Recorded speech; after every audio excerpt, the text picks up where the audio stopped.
ഒരു ഞാൻ പ്രതീക്ഷിച്ചതിനേക്കാളും വലിയൊരു പദവി എന്നെ തേടിയെത്തി.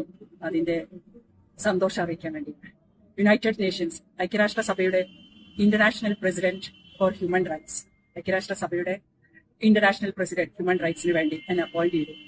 എനിക്ക് കിട്ടാവുന്നതിൽ വെച്ച് ഏറ്റവും വലിയൊരു മഹാഭാഗ്യമാണ് ലോകത്തിലെ ഏത് ഭാഗത്തുമുള്ള ഹ്യൂമൻ റൈറ്റിനെ ശബ്ദിക്കാം എന്ന് ഞാൻ എന്റെ ജോലിയോടൊപ്പം തന്നെ കൊണ്ടുവന്ന ഒരു സംഗതിയായിരുന്നു.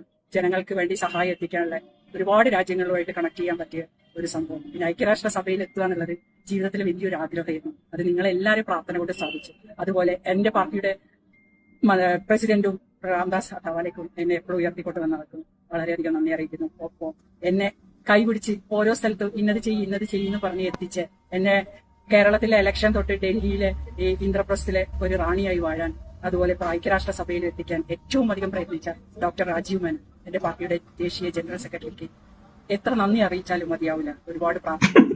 ഇന്ദ്രപ്രസ്ഥത്തിലെ റാണിയും എന്ത് ഊള വർത്താനക്കേട് പറയുന്നത്. ഇന്ദ്രപ്രസ്ഥത്തിലെ റാണി എന്നൊക്കെ സ്വയം പുകഴ്ത്താൻ പറ്റുകയെന്ന് പറഞ്ഞ ആ ഒരു തൊലിക്കെട്ടുണ്ടല്ലോ, ഒന്നൊന്നര തൊലിക്കെട്ട്, കണ്ടാ മൃഗം വരെ അങ്ങോട്ട് മാറി നിൽക്കും. അതൊക്കെ പോട്ടെ, സ്വയം അങ്ങനെ പ്രഖ്യാപിച്ചിട്ടുണ്ടെങ്കിൽ നമുക്കൊന്നും പറയാൻ പറ്റില്ല. UN ഐക്യരാഷ്ട്രസഭയുടെ ഇന്റർനാഷണൽ ഹ്യൂമൻ റൈറ്റ്സിന്റെ പ്രസിഡന്റോ? അത് എന്ത് പോസ്റ്റാണ്?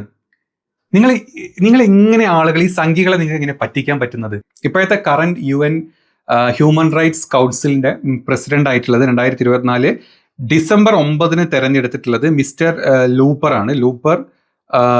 ജഗ് ലൂപ്പർ എന്ന് പറഞ്ഞിട്ടുള്ളതാണ്. അയാൾ സ്വിറ്റ്സർലാൻഡിൽ നിന്നുള്ള ആളാണ്. അയാൾ പെർമനന്റ്ലി ഈ ഇന്റർനാഷണൽ ഹ്യൂമൻ റൈറ്റ്സ് കൗൺസിലിന്റെ ഒരു മെമ്പറും കൂടാണ്.